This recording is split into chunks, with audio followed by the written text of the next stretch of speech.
You ever wonder how a lot of orange citrus fruit just kind of gets confused for just an orange? But in reality, this is not an orange, actually. No, if you're curious, this is a satsuma, so I have to clarify that because otherwise people are going to get upset. I didn't realize there were fruit purists out there until I came across the internet. So one thing I've found in my journey through time and space as I grow up is that fruit has a limit. What I mean by that is fruit is limited by time and how long it retains its ability to be consumable. Now, different types of fruit have different ways of extending their ability to be, I guess, consumed in one way or another. Like, for example, a harder shell, like a melon or a watermelon, will probably last longer than something like a peach or a plum. But today, we're going to see just what I'm capable of doing when it comes to unlocking the power of fruit. Mother Nature may have bested me in a different video. Mother Nature may have bested me in another video, but I have found that perhaps they still have ways in which they can be defeated.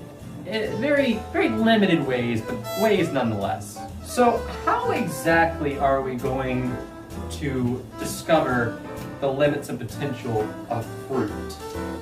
Well, I thought by taking some of these satsumas that we have, seeing if we can combine the two ideas of where humanity was bested by Mother Nature and the own human body, I thought we'd take a little road trip down the capabilities.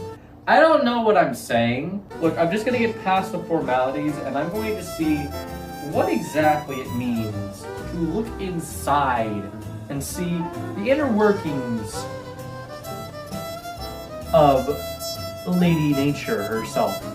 So more or less, what I'm going to be doing with this is seeing what I can do to better understand the inner workings of this kind of fruit. And maybe, just maybe, I can better understand its anatomy to use it to my advantage to best Mother Nature in the future. So of course, our first thing we should be looking into is the exterior covering and see how this rind fares to protect against the elements.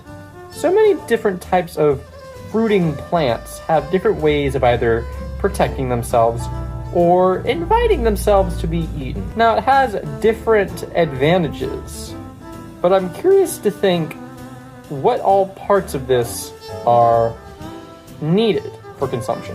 See, it's very, very easy to just rip right into this and tear the pieces off.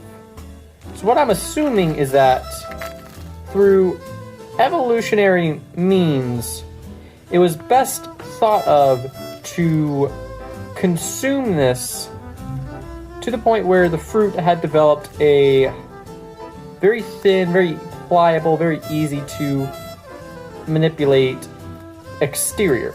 So in that regard, I think, ooh, you see that? Listen to that. That is, hold on, I'm gonna get some ASMR action going on here. Now that's juicy. But basically what I was saying is that I think there is an evolutionary benefit to how this functions, and maybe, just maybe, instead of looking for weak points necessarily, see where the strong points come around those weak points to benefit it. If you don't know, around this time, it's one of the best fruits you can get, and I feel bad for people who don't know these exist because they're just the most delicious fruit around. I'm just gonna say it. I noticed a lot of liquid, and it makes me wonder, where does all this liquid come from? Why is the evolutionary benefit of getting all that liquid? I know some of these have seeds. And it begs the question of where exactly do we get the potential to grow more of these? Were these cultivated specifically to remove the seeds, to make it more and more tasty? I don't exactly know. But that's what we have to try to figure out. So evolutionary advantages with this fruit seem to be that it somehow wants to create a sense of enticement, you could say. It wants to try to make people interested to eat the fruit, or make other animals interested, or whatever comes across it. They want you to be able to eat this. Now, I'm thinking the reason behind that is probably because in most cases there would be seeds in here that would be allowed to be spread around. And so whatever is eaten in this goes through the system, is held well in the digestive system because a good coating on the seed, and then it's, let out of the system, and wherever it ends up, good fertilization. The one confusing thing, I think, is why there has to be such a tough grip for an otherwise really good, really tasty fruit. See, to me, it's probably that it's enticing. It's very colorful compared to the greens. It's very bright, very orange. You kind of want to go and eat this thing. Well, it seems like the more and more I study this kind of fruit, the more and more I'm starting to understand the evolutionary benefits and how it manages to survive for so long. What I'm thinking is 3 different key factors. One is a very easy to distort skin. The second is a very plump and very liquidy interior that is sweet and interesting. And the final one is the coloration that allows you to see and be intrigued by the difference in both light and color and texture, whatever. So the idea then comes down to how can I possibly recreate that?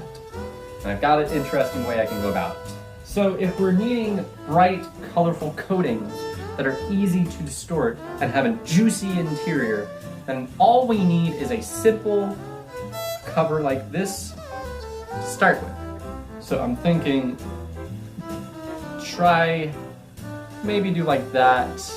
Also, there's blankets over here that can, very easily cover me. And now I'm closer and closer to the steps of becoming one with Mother Nature itself. But even though this is a thin texture that is easy to distort and bright and colorful, still one thing remains. Well, I guess now there's no turning back. Putting myself in all 3 forms to truly match the fruit of Mother Nature itself. I'll see you all on the other side.